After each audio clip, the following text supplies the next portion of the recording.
Hello students, I am Mrs. Charu Kohli, your economics teacher.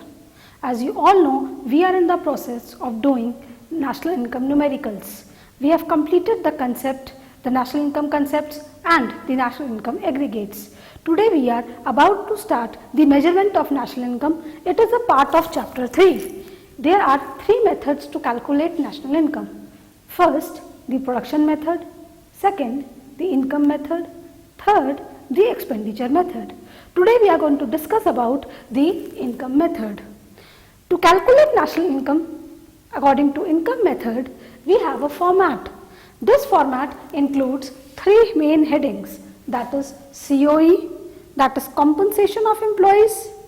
Second, OS, that is operating surplus. Third, MI, that is mixed income from self-employed people. We add the total of 3 of the terms and we make a total here. The total coming out by adding all these heads is NDPFC. As you all know, NDPFC is also called as domestic income. This domestic income is further converted to national income, that is NNPFC. And here the process of conversion applies. We write what we calculate, we write here. What we get, we write it inside and then we convert it. Here in this formula, DP is here, NP is here. Means we have DP, we have to calculate NP. So when we convert DP to NP, we add NFIA. Then we come on to the second aggregate, net and net. That is gross and net. Net is given, net is to be find out. So we don't have to do any changes. Coming on to the third aggregate, FC is given, FC we have to find out. The same value, we don't have to do it. So here to calculate national income, the conversion formula will be NDPFC plus NFIA. Now we are going to understand the theoretical part of this method. Now income method. Income method includes all the total of factor incomes. You all are aware factor incomes are earned by our economy in the form of rent, wages, interest and profit. These are the factor incomes which are earned by factors of production, and factors of production are land, labor, capital and organization. When we add the incomes which are earned by these factors of production, that comprises in these 3 heads, and these incomes are in the form of rent, interest, wages and profit. Now what these heads means? The first head is compensation of employees. Compensation is kind of a remuneration after paying, after giving any service. Means the people who are working in offices, in government department or in the private department, they are getting salaries, they are getting proper wages, the fixed wages they are getting. So that is a part of compensation of employees. Now compensation is a kind of remuneration, as I told you. It is further divided into 3 heads. First, wages in cash. Second, wages in kind. And third, the social security contribution. Now let us analyze about what these heads are. When we talk about wages in cash, it is in terms of monetary, they are the monetary benefits given to the employees for their services. And these monetary benefits, that is wages in cash, includes such as first the BS. The BS is the basic salary. Means whenever we calculate the proper salary of a person, what heads are there in that salary, that monetary benefit which every person is getting, that includes that is included in wages in cash. It has first the basic salary. Fine. The second head is the DA. Now what is this DA? DA is the dearness allowance. In Hindi we call it Mehngai Bhatta. This is the DA which every person of government employee or private employee, they get every year. Some increment is there in their salary and that is related to DA. And DA and the other allowances also, they are given in form of percentage or the total amount. the collective amount, you can say. Suppose the DA this year has been given 5,000 rupees. So that 5,000 is DA. It is the collective amount. And it can also be said that the DA has increased by 10%. So now when we talk about percent, the percentage is calculated on what basis? Percentage is calculated on the basis of basic salary. Any percentage of allowance. There is not one allowance, there are many allowances we are going to discuss abhi, and all the allowances are calculated and added in this wages in cash. The first is DA we have talked about. Second is HRA. The full form of HRA is house rent allowance. Every employee, when they are taking the quarters given by the government, or you can say a residence, when they are taking, they do not get HRA. And the people who are staying in their own homes, everyone, the HRA is added to their salaries. So this HRA is also in collective form and in a percentage form, and it is a part of wages in cash. The third allowance which every person gets is MA. MA is the medical allowance. Medical allowance is similarly given in collective form and in the form of percentage. It can be given on the you can say monthly basis also and on the yearly basis also. So the time which when this allowance is received, that is added to the income. Then we talk about TA, that is the travelling allowance.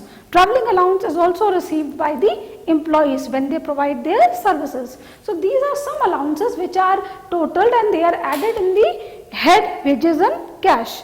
After that, it also includes bonus.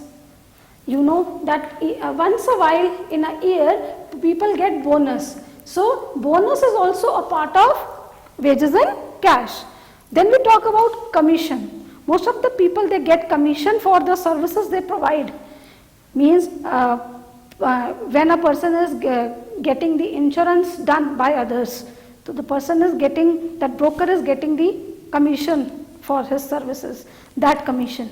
When a person is selling the second hand good, at that time that person will get some, you can say some extra commission by on getting that product sold. So that is called the commission. So commission is also added in wages and cash. So these are certain things, certain items, certain heads which are totaled up, then the monetary benefit or the wages or salaries of a person is calculated.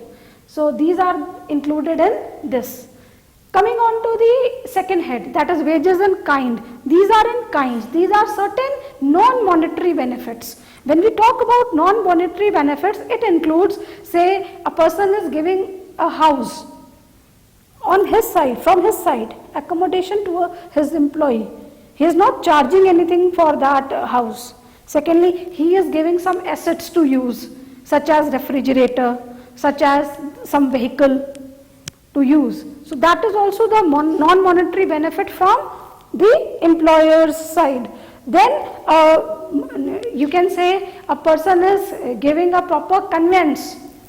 You can say ki my car is going to come and pick you up and will drop you to the office every day.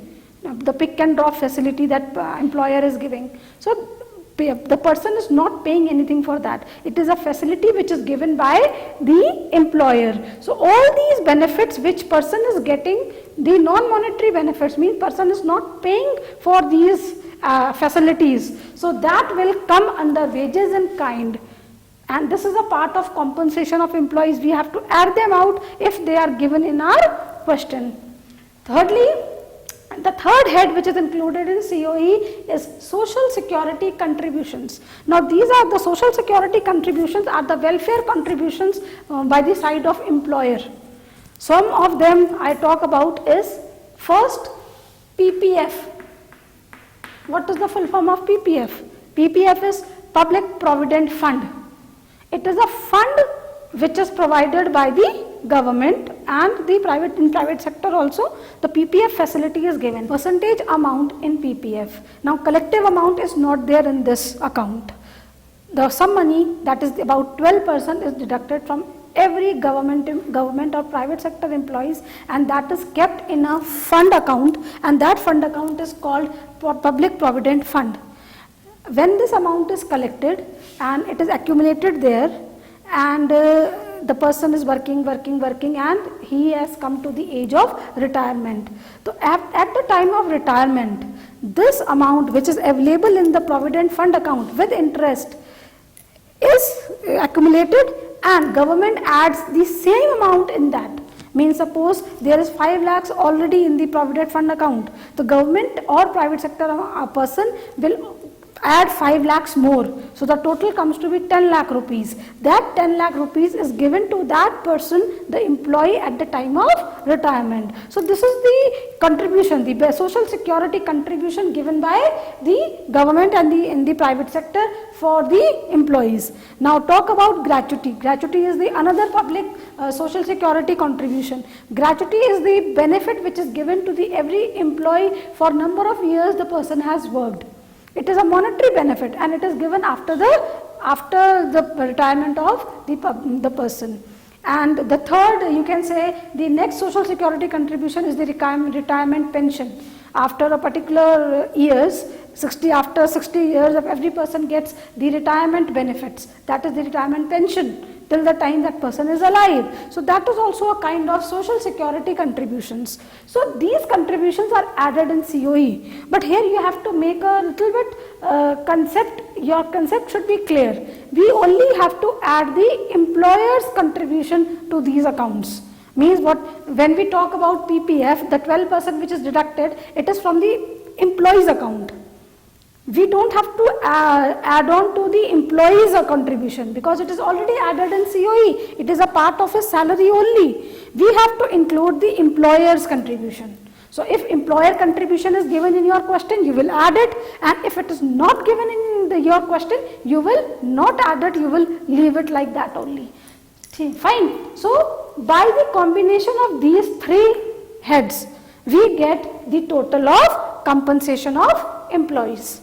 Now here again one more thing you have to understand, that if in question COE is given and the divisions are also given, so you have to write the value of COE. You do not have to calculate it separately and add it. These heads will only be added when the combined amount of COE is not given in question. This point you have to make it very clear. If COE is given, you have to forget all the heads given. You just have to forget it and you have to write the value of COE here. Fine. If COE is not there in question, then you have to add these heads. I hope आपको समझ में आ गया होगा. COE जब दिया होगा तभी आपको COE की वैल्यू लिखनी है, और COE की वैल्यू नहीं given है, then you have to add all this. So this was all about the first head, that is COE.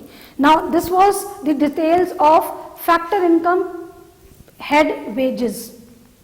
Okay. Now other factor incomes were there which are part of income method. They were rent, interest and profit. And these rent, interest and profit are the part of second head, that is called as operating surplus. Operating means which is going on in business, and surplus means the profits. So operating surplus is the earnings in the business units. Fine. So we have included the salary holders in the above head. Now the business persons we are going to include in the second head. So this is operating surplus. In operating surplus there will be three additions. First, the rent. Second, the interest. Third, the profit. Now let us discuss about this. First is rent. Rent is the amount received when a particular land is utilized. When we use land and we give it on rent, rent is received. Similarly, one of the form of rent is royalty. Royalty is also given or received when we are using a particular piece of land or a building or so. So we add rent here. Now one more addition is there with rent here, that is imputed rent. The word imputed means estimated rent. The estimated rent is the rent of self-owned residence used for business. Suppose I have my own house and I am using particular one room as a shop.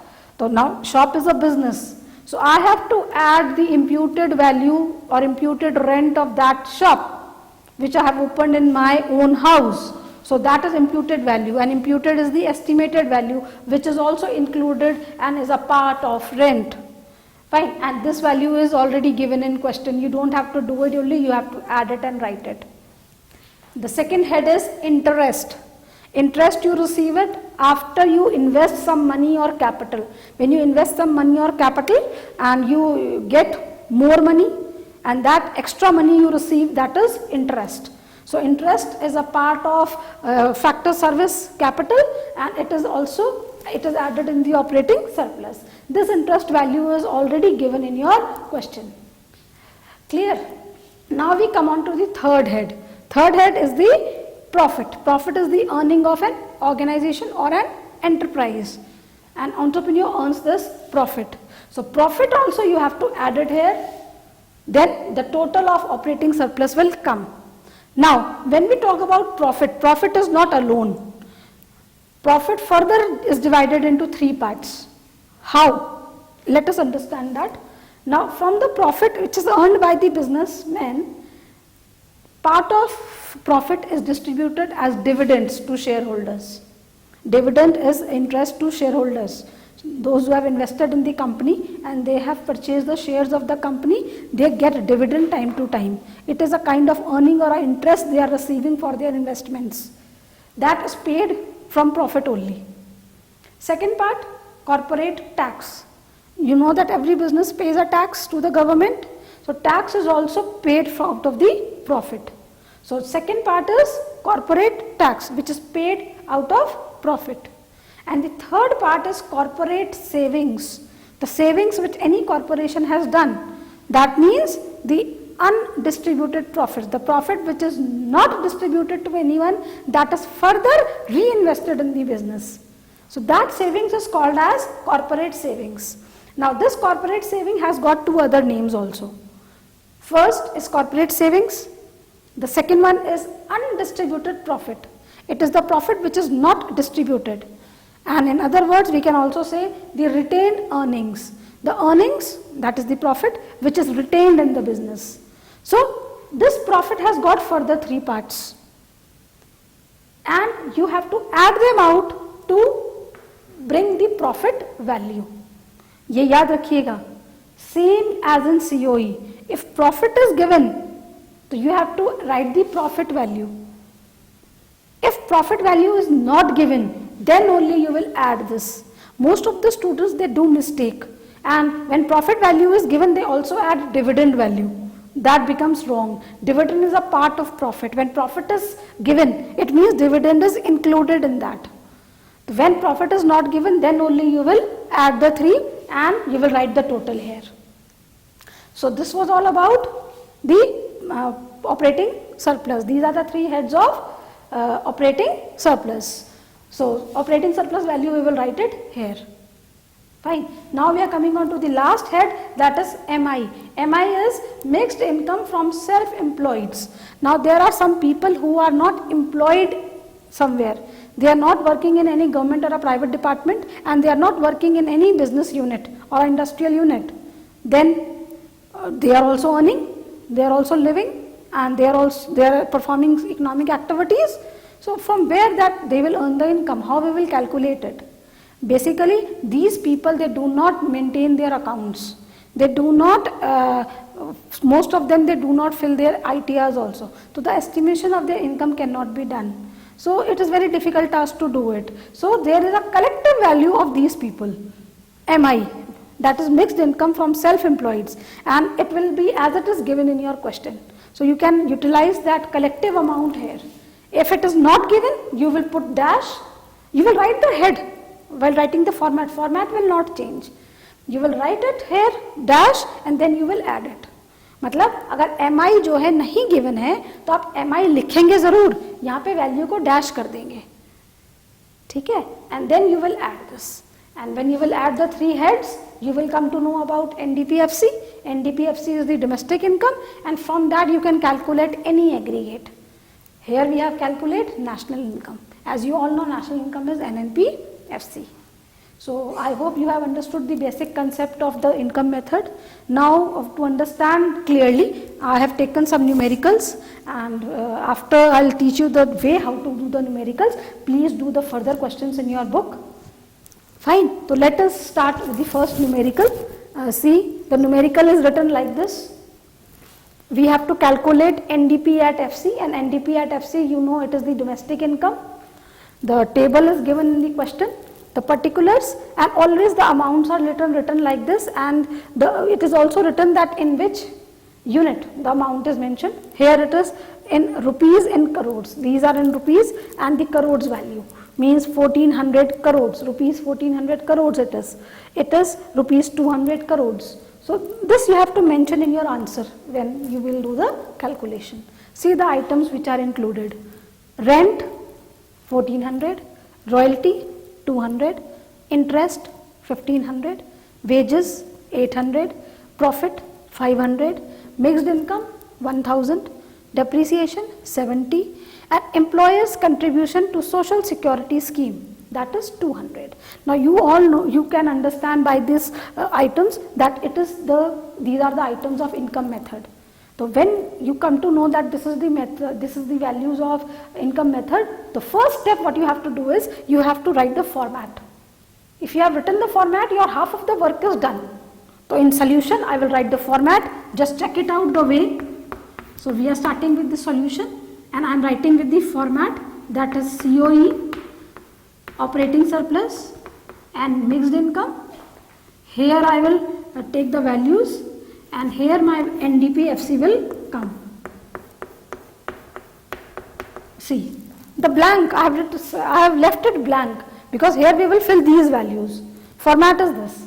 Now we have to calculate NDP FC. So we do not have to calculate national income. Our answer will be this only. Fine. So here it is the solution will complete here.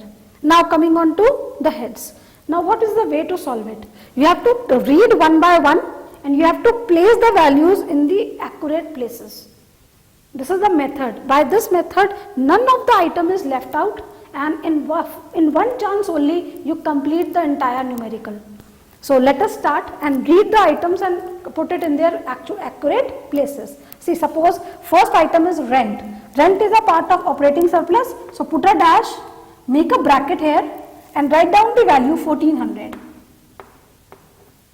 And above it write down R. It is for your understanding that it is rent. Fine, because we will not, operating surplus value is not given. So we have to write the internal values, and in operating surplus 3 terms are there, as I told you: rent, interest and profit. Fine. So first is rent, second is royalty. I told you royalty is a kind of a rent, so it will also be added. So it is 200. We will write it here only, and again we will write R here. You can write RO, that is your understanding, it is not the abbreviations to be used, it is for your understanding only. Fine. Third is interest. Interest is also a part of OS. So we will add here interest, that is 1500. Above it we will write I. Then is wages. Now when the wages word is there, you just have to take a quick look that COE is given or not. If COE is given, then we will not consider wages. So here when we take a look, COE is not given. So we have to make the heads inside.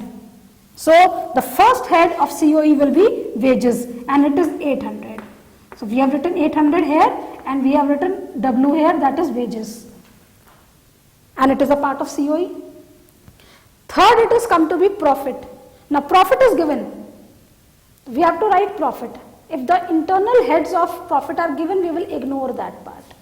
So profit is 500. We will add 500 here. Apart from this, इसके अलावा इसमें और कुछ नहीं आता. Then only just we will add it out. Fine. It is profit. You can write P इसके ऊपर, above it. Fine. Next comes mixed income. Mixed income is the value already given. ये दिया भी हो सकता है, नहीं भी दिया हो सकता है. यहाँ पे we have it, we will write it. So MI direct value, we'll write it outside. Done. Now depreciation. There is no use of depreciation because we are not converting our domestic income to any other aggregate. So we will leave it like that only. The last head is employer's contribution to social security scheme. I told you in social security scheme there are two parts, the employee part and the employer's part. So we have to add the employer's part. So here employer's part is given, that is 200, and it is a part of COE. So we will add it here. That is a part of social security contribution, SSC. See, all the heads are complete. Now we have to do the calculations. See, so 800 plus 200, that is 1000. Done. Now we will add this. It is 1400. Take 1000 here, 1000 here. This is 2000, 2500, 500, 3000, 3000. Now remaining part is 200, 3200, and 400 again added, so 3600. So the total of this becomes to be 3600. Now what is the next step? We have to total the main heads, and the main heads are, the total will be 0, 0, 6, 3, 4 and 5. So the answer is 5600. So now down you will write NDPFC, that is the domestic income, is equal to rupees 5600 crores. You have to write like this. So this is the answer of this question. I hope you have understood the way how to solve these questions. So this is one question. Chalo, now we are going to do the next question, which is written here. In this question we have to calculate national income. We have to calculate national income. So let us go through the headings once. Now all the values are in rupees crore. This you have to keep it in mind. Then we come on to the items. COE is given. I have written in short. In your exam the complete word will be written. Fine. So COE is compensation of employees 2000, rent 400, profit 900, dividend 100, interest 500, MI mixed income, that is 7000, net factor income to abroad 50, net exports 60. This is not minus. These lines are not minus, they are the values. Any term will be in minus, I will let you know. They all are the positive values. Then NIT is 300, NIT is net indirect taxes. Depreciation is 150. Then the last term which is given is net current transfers to abroad. Fine. And the word is current transfers. We will discuss when the term will come. So now when we have read the question, we have got an analysis that these are the items of income method. So we have to write the format of income method to solve national income. Fine. So again the process will be same. We will write the format of income method. So income method format is COE. Here the values, solution we will write it. Then we will write operating surplus, and we will write mixed income, and we will total this up, and the total will be NDP at FC. Fine. So see, this is the format. Now this is domestic income, but we don't have to find out domestic income. We have to find out the national income. So we will do the conversion here only before we start the question. So when we convert NDPFC to national income, you all know national income is NNP at FC. So NNP at FC is equal to, this we have to find out. This is given NDPFC. Now when we talk about aggregates, first aggregate is DP and NP, first concept. So DP is given, NP we have to find out, plus NFIA. Fine. Then net in gross and net is given, net we have to find out, we don't have to do any changes. Then in the third concept, MP and FC is given, FC we have to find out, no change. So the formula for national income will be NNPFC is equal to NDPFC plus NFIA. So this is the format we have made. and our next step will be to only include the values here. This format, by doing it like this, it makes your work easier. So please don't leave this method of working with formats. Now we are coming on to the values, and we will place the values. First is COE. COE is directly given. The value of COE is 2000 and we will write it here. Next is rent. So rent will come here. The value is 400. R. Then it is profit. Profit is completely given, plus 900, that is profit. Now dividend is given. I told you when profit is given, there is no need to add the subheads. So we will leave this. Next is interest. Interest is 500. We will write it here. Done. Then it is mixed income. Mixed income is 7000, the direct value. We have placed it here. Now here is NFIA, net factor income to abroad. Now here the word to is there. Usually we use the word NFIA, net factor income from abroad. So from abroad we do it as it is, but here it is to. So when to will come, you have to change this sign. To means we are paying outside. Our outgoing payment is more than the incoming payments. So we will change this sign, it will become minus. Fine. So this will become minus. So we will write it here minus 50. The sign will change in place of 2. Then comes net exports. There is no net exports. We will not do anything with this term. Then we have NIT. There is no calculation. We do not have to use NIT. We will leave it. Depreciation, again there is no use of depreciation, we will leave it. And the last part is net current transfers to abroad. Again to abroad, but net current transfers is not the part of income method. So we do not have to include this value also. So what rest, no item is remaining. We just have to do the calculations. So 2000 here. Now we will add these values and we will keep it here. So 900 plus 400 is 1300, 1300, 1800 is going to be the answer here. Fine. So if I have not made any mistake, 9 plus this 14, 15, 16, 17, 1800. So 1800 here, we will total it 0, 0, 8, 7, 8, 9, 10. It is 10,800 NDPFC. Now we will place this value here. It is 10,800 and we have to minus 50. So the answer will be 10,750 and the answer will be in rupees crore. So the value of NNPFC is this. So this is how the numericals of income method are solved. Now I request you to take the other questions of your book and solve it. Thank you.